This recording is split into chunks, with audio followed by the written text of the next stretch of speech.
So today we're going to be talking about how faith and religion is used in order to promote white supremacy's goals and racism. We're going to be primarily focusing on Christian identity. However, we are going to touch on other groups as well and kind of their influence and role in media and government and how they impact. And we'll focus in on a specific Christian identity group that is actually located in Sandpoint, Idaho. But before we get into that, I'm just going to go over a little bit of the history of Christian identity and its roots and kind of where it stems from and everything like that. So it goes back pretty much to the 19th century with this guy named John Wilson, and he was the son of an Irish weaver. And so he developed this idea of British Israelism. So in the Old Testament, there's the 12 tribes, which we discussed last week. And so there's the lost 10 tribes. And he was kind of one of the main people that created this idea that those 10 tribes had immigrated to Europe, and so that they were white Europeans, Caucasians. And so with that, it comes the idea that Christians and Jews are God's chosen people, and that there's still a relationship between that. And he was what is called like a Philosemite, and that's people that recognize that Jews were God's chosen people, and so there's respect for them in the Old Testament, but then in their current times, they despised what Jewish people had become. And so there was still anti-Semitism, but it wasn't deep-rooted, so there's a difference there. It's a little tricky.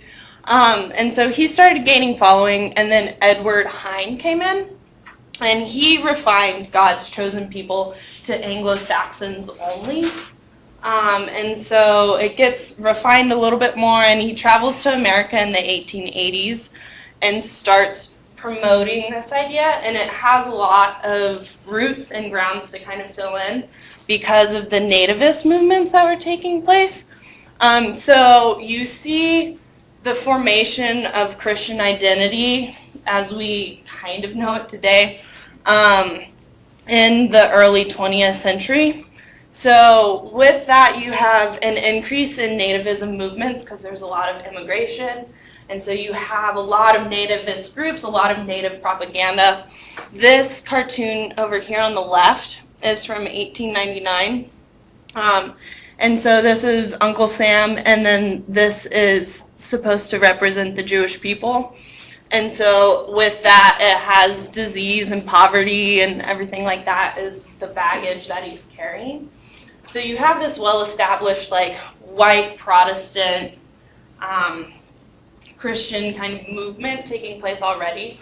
And so with the idea of this British Israelism comes, takes root, and justifies the prejudices of these people.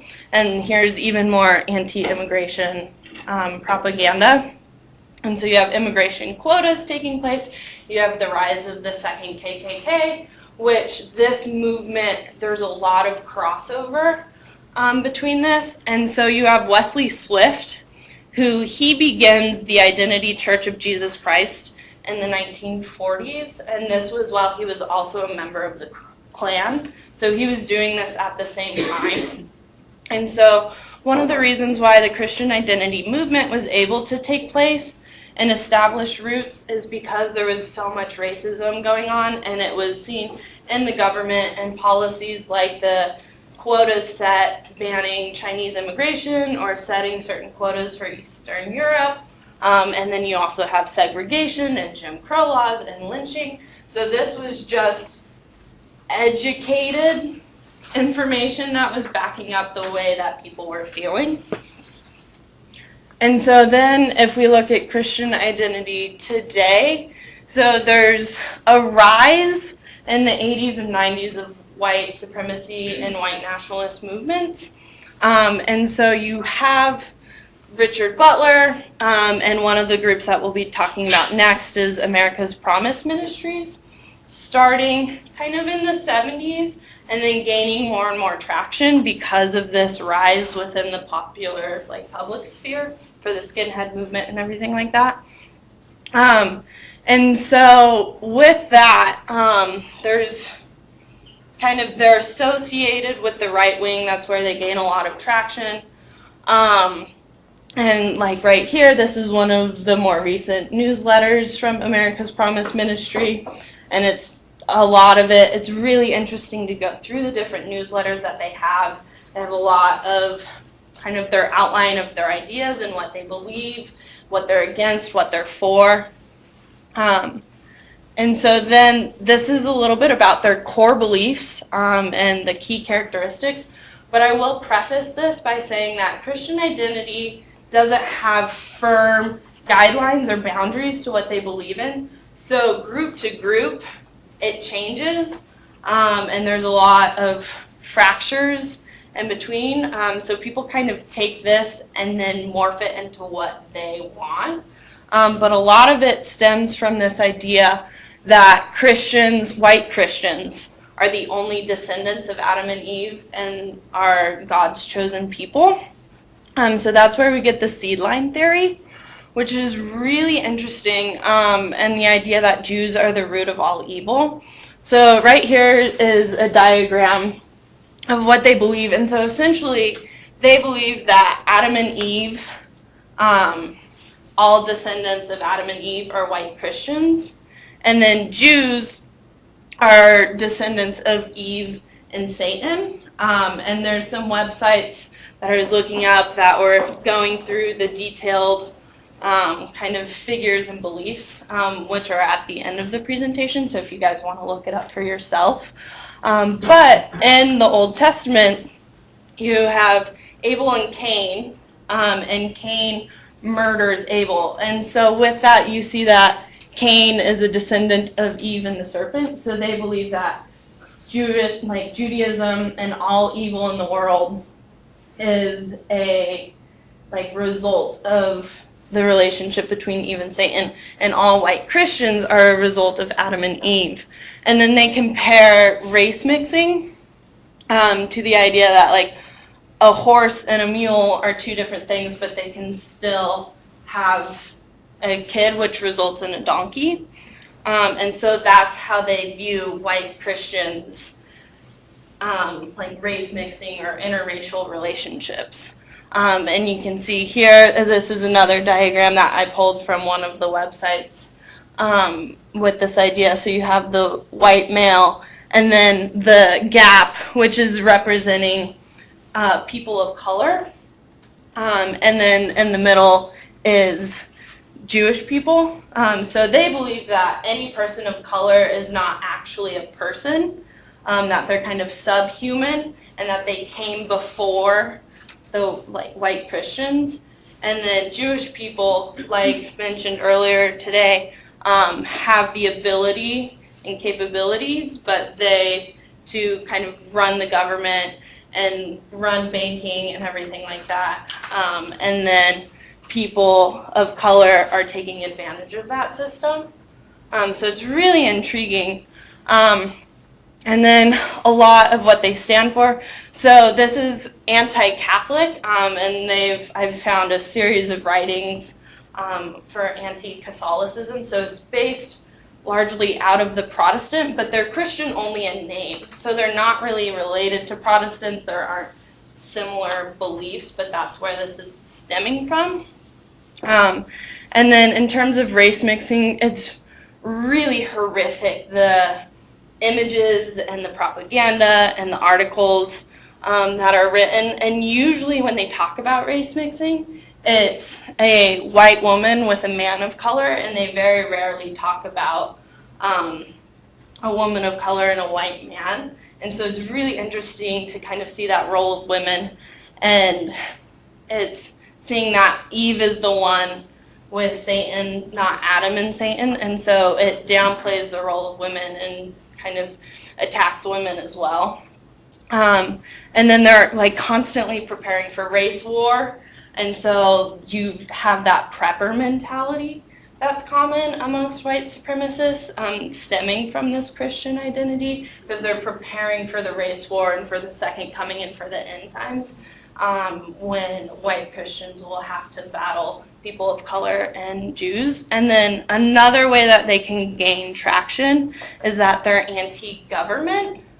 And so because they believe that Jews are running the government and that they've set the system up against them. And so that's one way where they can attract conservatives who have issues with government or kind of that blue-collar worker because they're against the government and have those anti-government. So that's one area of commonality where they can reach out and kind of bring people in.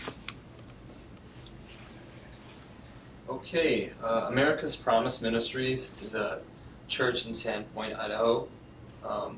It's a Christian identity church and a major publisher and distributor of right-wing extremist tracts. It was formed in 1967 by a preacher named Sheldon Emery. And he grew the church's reach by purchasing airtime on 30 national radio stations. He claimed that instead of the Jews, the Anglo-Saxon were the true descendants of Christ. He died in 1985, but his son-in-law, Dave Barley, moved America's Promise Ministries to Idaho. And this right here is some of the right-wing stuff that came right off their website.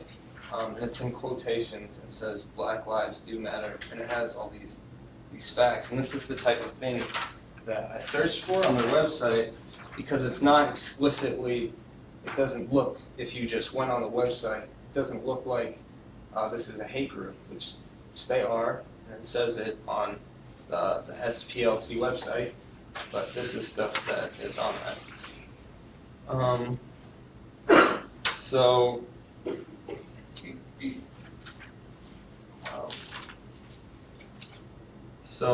1988, Pastor Dave Barley moved to Sandpoint, Idaho, and around that time, that's where the Aryan nations were there.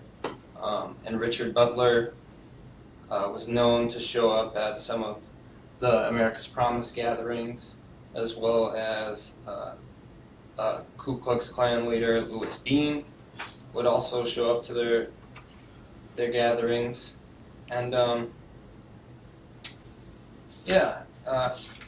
they're still around today, and on their website right now, About Us page, they're pretty blatant about what they stand for.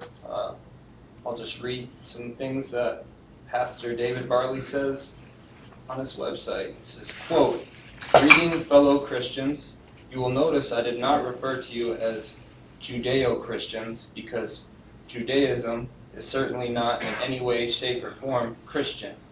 Our Pilgrim Puritan forefathers founded this nation to be a Christian nation, not a Judeo-Christian nation. So again, with honor, I refer to you as fellow Christians," end quote. And later down in the website, he says, "This church," well, quote, "this ministry is not about multiculturalism, but is about a whole Bible, kingdom of God orientation, which proudly proclaims Jesus Christ as our Redeemer and that he came to redeem his covenant people Israel, who are the Anglo-Saxon, Scandinavian, Germanic, and kindred people," end quote. So this is him right here. He's still preaching there at that church, and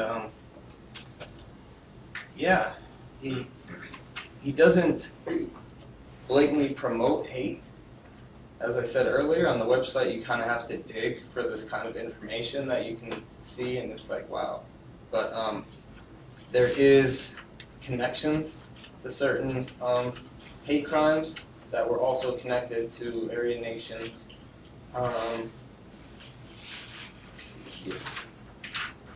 So the 1998 Los Angeles Jewish Community Center shooting by Buford O. Furrow Jr. When he went on to seriously wound 3 children and a receptionist, and then he went on to murder a Filipino-American mail carrier before being arrested. Pastor Barley has repeatedly denied the connections between the Christian identity theology and the violent acts, even though Buford Furrow was a member of Barley's congregation. And another one was the 1996 abortion clinic and spokesman newspaper building bombed in Washington by members who, they described themselves as members of the Phineas priesthood. And one of their members,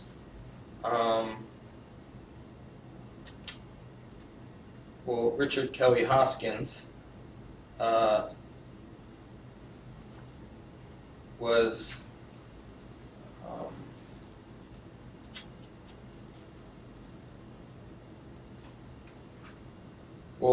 one of their members, his name was Merrill.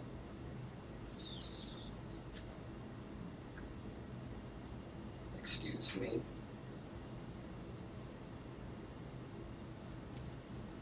He often spoke at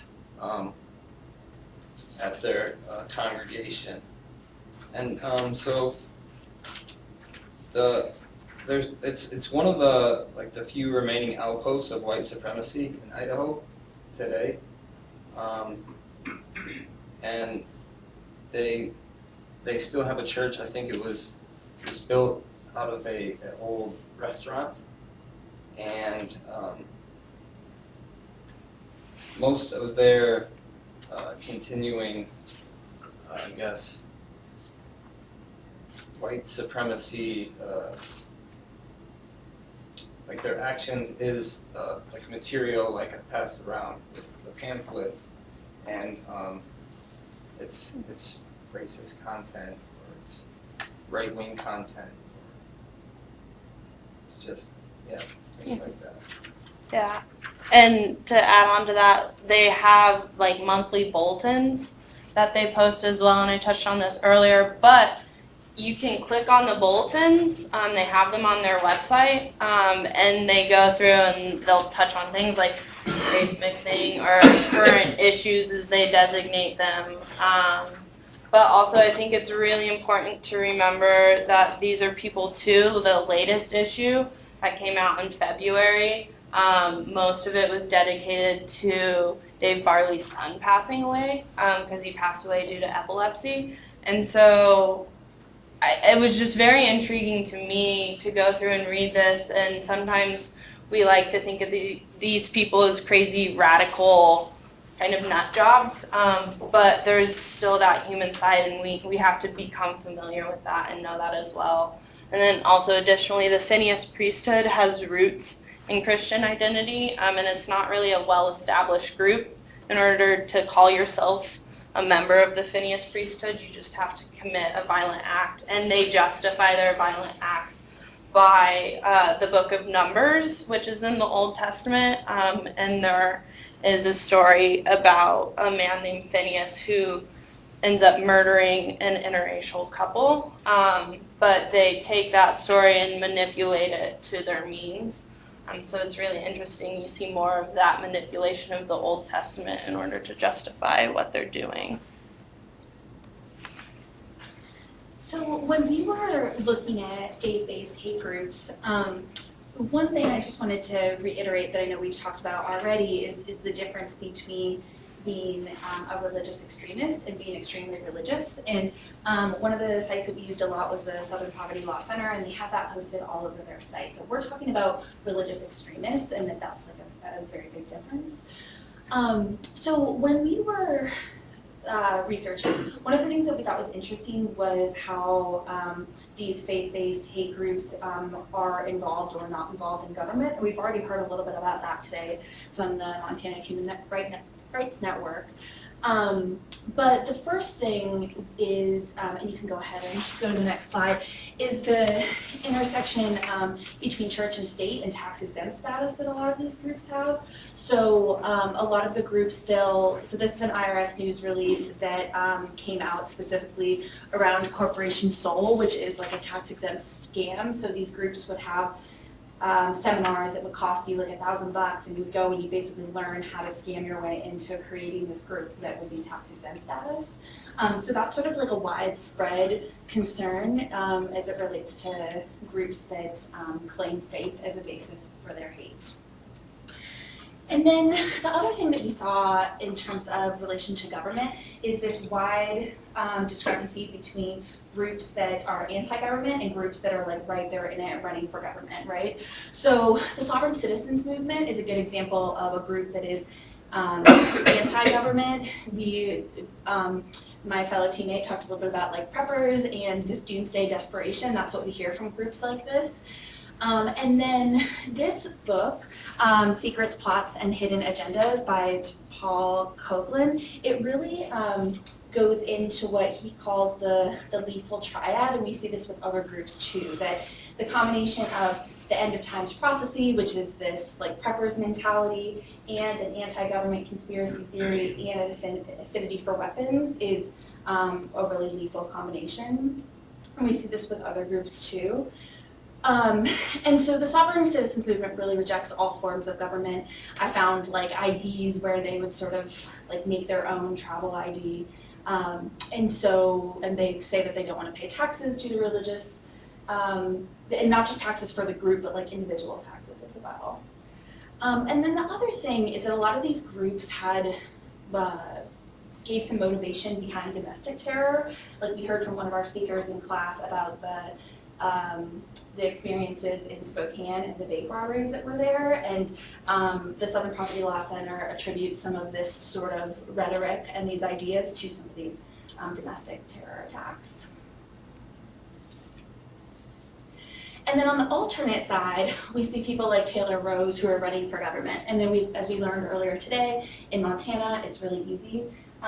It's more accessible, maybe not really easy, it's more accessible to run for government here, and that is part of the reason that we see so many white nationalists in government. So Taylor Rose is an interesting case. He is from Columbia Falls, and he is a part of this Youth for Western Civilization, which is like a group on college campuses. And what's interesting is that he was able to make it like a very mainstream way. So our friendly local Republicans that we know, like Dean Forte and people like that, gave him money in 2016. And then he also was a part of a group that went to DC and was a part of like pretty conservative organizations and conferences. Like one of them is the Conservative Political Action Conference. And not only did this group participate, but they were actually speakers at these conferences, and so in 2009 and 2011. And though his group isn't necessarily directly tied to Christian identity, there is a lot of like faith-based and religious undertones. And so I think that goes back to the idea of this of faith-based groups being really like factioned and having trouble sort of tying down what are these boxes that we're putting them in. And then another example of how these groups interact with government is through legislation. So this is a page from Act for America, which as we learned, some of these websites look really accessible, right? Like it looks like something that I would go on and something that I would be a part of. But Act for America is a hate group specifically anti-Muslim, but also has religious undertones that they hold as a reason for their beliefs. And they focus really a lot on legislation. So we thought it was interesting the differences between how these groups interact with government, whether that's actually being in it, with legislation, which wanting to not be a part of it at all. And the other thing that we found in our research was how these groups are influenced by current politics. So ACT is a really good example of a group that was really influenced by the war on terror and took this like national lexicon and really put it in a way that their subscribers would appreciate. So if you go to the next one, you'll see, so this is an example, and we won't watch the whole thing, but just like a couple minutes, this is an example of some of their propaganda.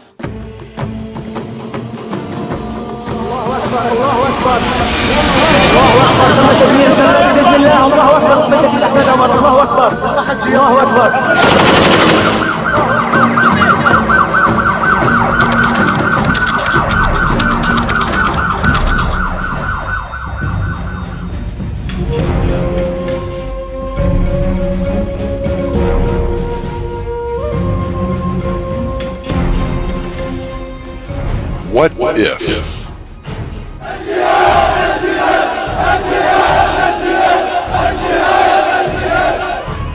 Everything you were ever told about the threat of radical Islam by the establishment media and politically correct leaders in government, academia, and law enforcement was wrong.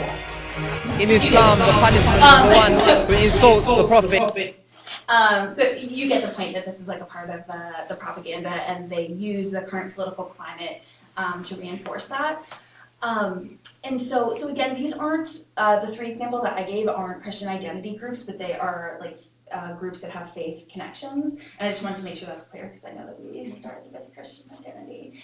And the other thing that I thought was really interesting about this group is they went so far, the Thin Blue Line project that you saw in that video, they basically created a database for law enforcement so that law enforcement could track Muslim people in the United States. So they were like not only working within and trying to get elected, but they actually like created something for law enforcement. Yeah, and because Christian identity is so fractured, and there isn't a lot of coherency, there isn't like a set, doctrine for Christian identity, you see a ton of overlap between members of Christian identity or hold Christian identity beliefs being a part of these different organizations. And like we talked about in our previous presentation, there's just so much overlap. You have the guy that started the church or Identity Church of Jesus Christ Christian was a part of the Klan as well. And that kind of overlap continues today. And we saw that with the Aryan nations where they had people from the skinhead movement, we had Christian identity people, we had Aryan nations. So there's so much overlap. And that these ideas feed into one another, and then they are able to kind of infiltrate the government, even though they are anti-government. It's really interesting to see that kind of ironic anti-government, yet they're using the government to kind of promote their ideas and establish legislation that would benefit them. Yeah. So we thought what would be interesting is, since we got to be the last group to go and we talked about a lot of different groups that have faith affiliation outside of this presentation, we thought it would be cool to like talk about some themes that we've noticed, because we talked about that as a group, the three of us, and we thought we'd open that up to the group. So so generally, like, what are themes that you're noticing in these hate groups that have faith undertones, and like we just heard, that can be really complex and overlapping. Yeah. Ideologies, and like we've talked a lot about like seedling doctrine. Yeah. A lot like origins of non-white, non-Christian people. Yeah, definitely. So I'll do it over here. Yeah. I think it's interesting that a lot of these groups will rewrite the Christian story in order to like use it for their white supremacist ideas, which I think a lot of Christians would find blasphemous. Yeah, I do have to say, as a Christian going through and reading this, it was definitely jarring, just to kind of see how they were manipulating, and they really do take just specific chapters out. I mean, you look at the Phineas priesthood, they're pulling from one chapter in one book in order to justify their actions. Yeah. Kind of jumping off that, there's a heavy focus on the Old Testament rather than the New Testament. Yeah. I don't know if that's because of the Old Testament is arguably a bit more violent, and Yeah. Well, Hey, I'm new. there is that the Old Testament has more violence, but also in the New Testament, a lot of people that are a part of the Christian identity claim that Jesus was never Jewish. So anything in the New Testament is a part of like white Christians, so they don't like associate with that. Like they're pulling their prejudices and justifications and kind of attacking the Jewish people from the Old Testament. Kind of going off of that, it seems like there's a lot of justification of like how this long history of how a lot of these people view, especially the effects of like Jewish populations supposedly on politics. There seems to be a really big tie-in between anti-Semitism and modern politics, like how they view Jewish people as affecting our systems. Mm-hmm. Mm-hmm. They create very like isolated tribal type groups, and I think they really like take the community part of religion and turn it into tribalism. Yeah, for sure. You definitely see like concentrated groups, and then it becomes kind of fractured and spreads out from there. I think it's pretty interesting that all of these groups are really big into Second Amendment rights, and just all of them are like strapped with guns, and violence is almost always a part of Mm-hmm. their tactics. Yeah. And like, yeah, just I guess with everything that's happened this month or is it this month? Well, in the past, let's say a couple weeks, in terms of that, it's like, it's just interesting to hear about that as like this parallel among all the groups. Yeah.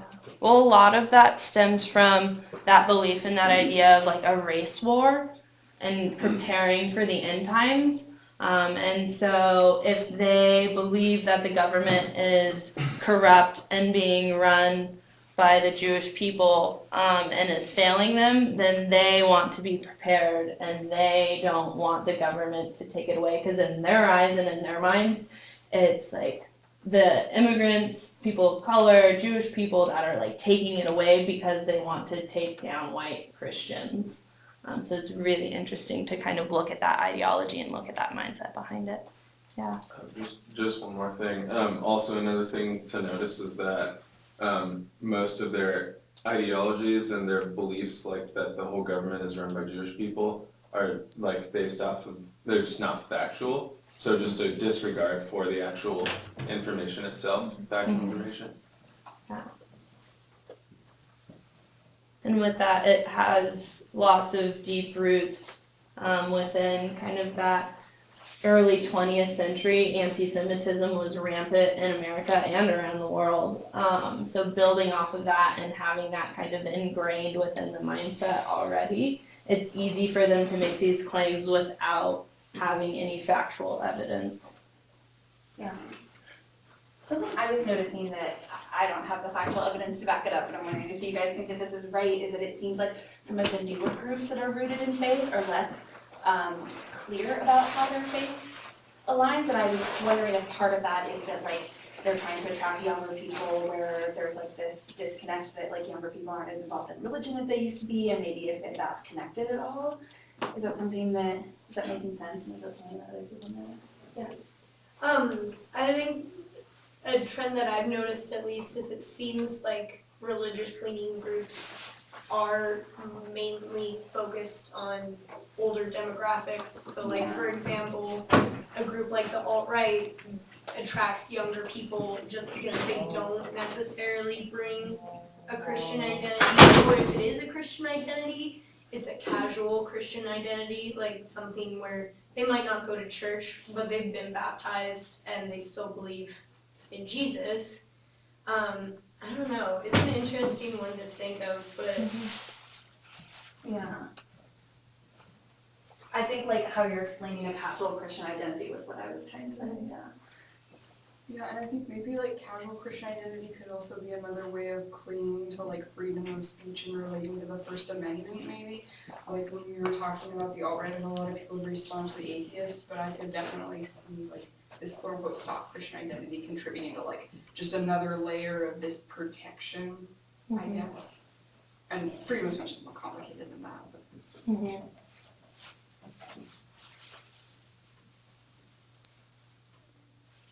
I also think it's interesting that the groups use religion as a way to be actively anti-government by using it to evade taxes or say that they don't have to follow the same laws as everyone else because of the separation of church and state.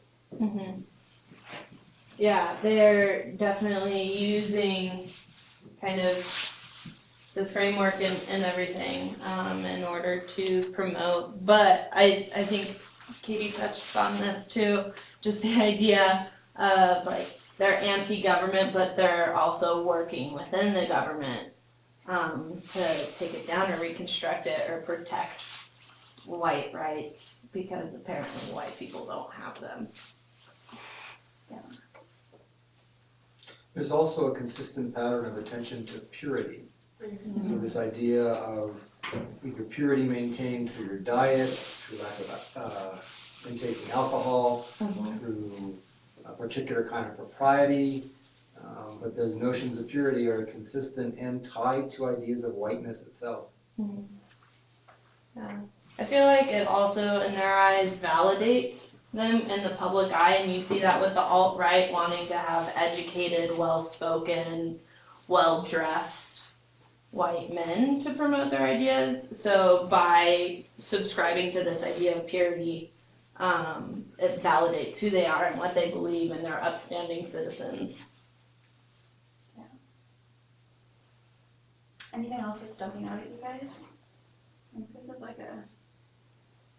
these are the things that we were talking. I'm trying to think if there's anything else that we were talking about. I think that these were most of them. So we can jump into our Q&A portion. I was just going to show you guys, these are some ones that I pulled off of the Southern Poverty Law Center, and I thought it was interesting how you can see a spike in these groups from like 2011, 2012. And there's a trend between the white national groups and the Christian identity groups. They tend to rise and fall together, just showing that connection between the two. In any of the literature that you guys looked at, did you come across anything that talked about like Satanism combating this like Christian nationalist movement? I came across some brief kind of, there is that, and that helps to propagate the idea of race war. So Satan is working against, and Jews are the descendants of Satan. So there is that rhetoric within it, but they tended to focus on other things, at least the propaganda that I was reading. Oh, I mean specifically like the political activist group, like Satanism. Yeah, yeah. No, I didn't see. No, what I saw was more what you're talking about. Yeah. Just like how people view. But do you know about that? Can you tell us? No, that's why I'm wondering if that's something they. Yeah, no, I don't really come across that. Okay, so because these beliefs are so like tied to their faith, their religion, and because people are unbelievably dogmatic, would it be possible to change these people's like their views, their perspectives at all? I mean, I don't know. I think that's I don't know. It just popped up in my head. So. Yeah. Do you have a response? Or did you have any instances of somebody from one of these groups changing their mind later on in life? Is, I guess, my tie on.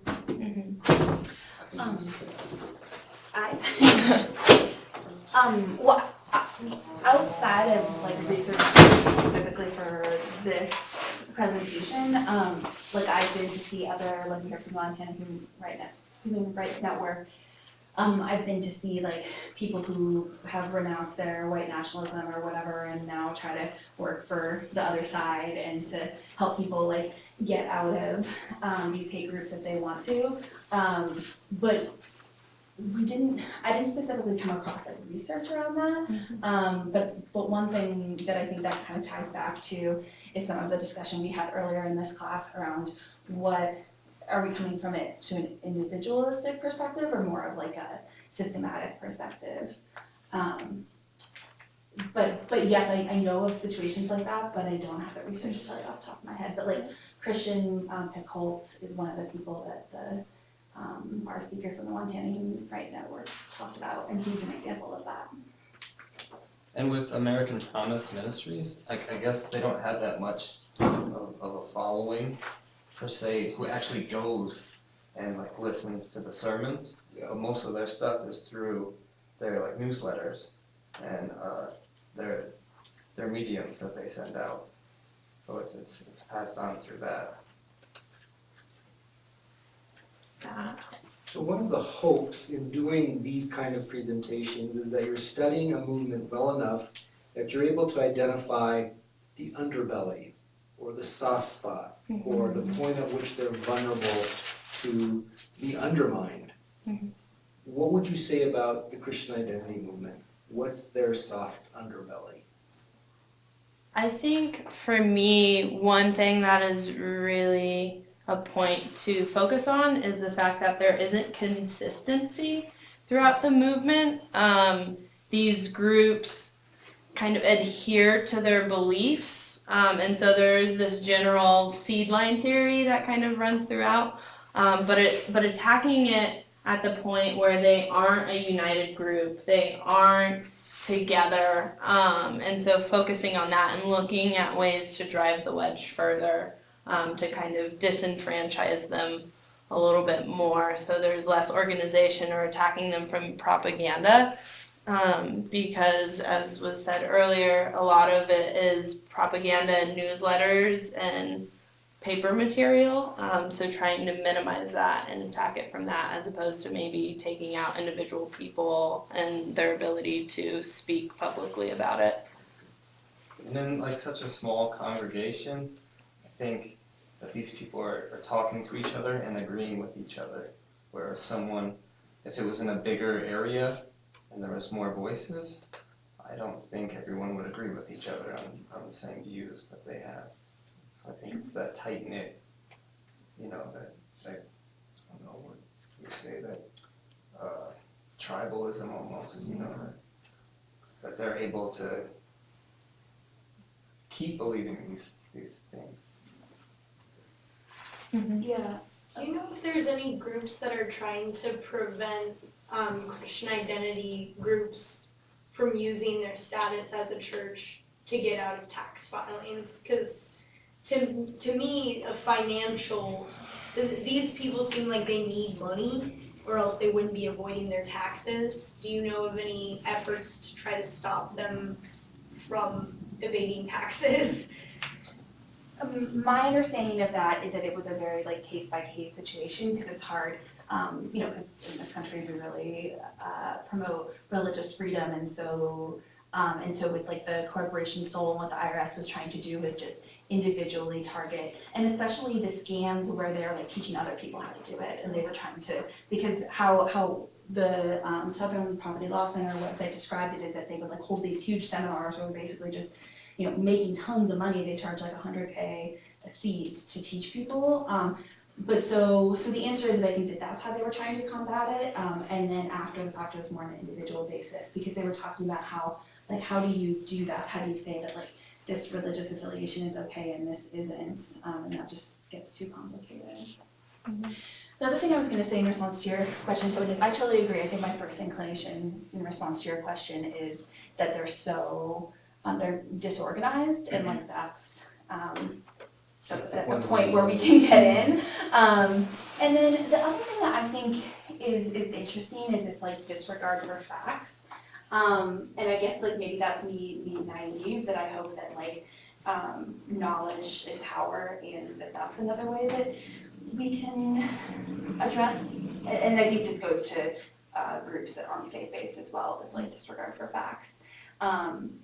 But I think especially for them, and especially when we talk about like a focus on the Old Testament, and I don't know if I wrote it down, but we talked about like rewriting Christian stories, and if we can get back to like the truth of Christianity and what Christianity really means, I wonder if we can deal with some of the disregard for the facts. Yeah, I think that's a very good point, but I do think that it would be really hard, because a lot of Christian identities say that mainstream Christianity is corrupted.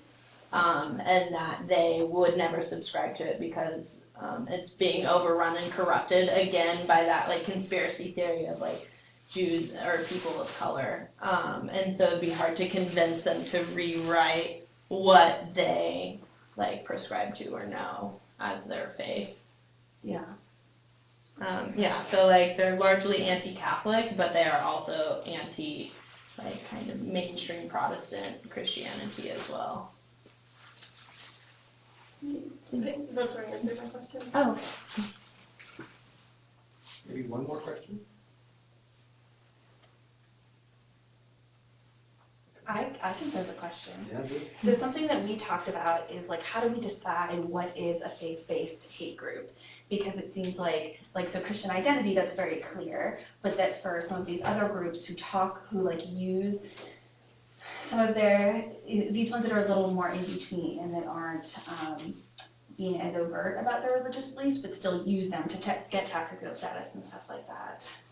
I guess I'm curious, like if anybody, I think that was something I wrestled with, like as we were researching this, is how do you decide this counts as a faith-based? Yeah. I think if they just thinking about the name or the term faith-based, I guess if they justify their beliefs or base their beliefs on some sort of religious doctrine or text or something, even if it's made up, then that would be a faith-based organization. Yeah. Or like ascribing social value to a higher power deems my social value higher than another person's. Yeah. Phenomenologists simply say that if they say they're religious, they are. That's sort of, I think, how we were operating, but yeah. Let's turn off the recording.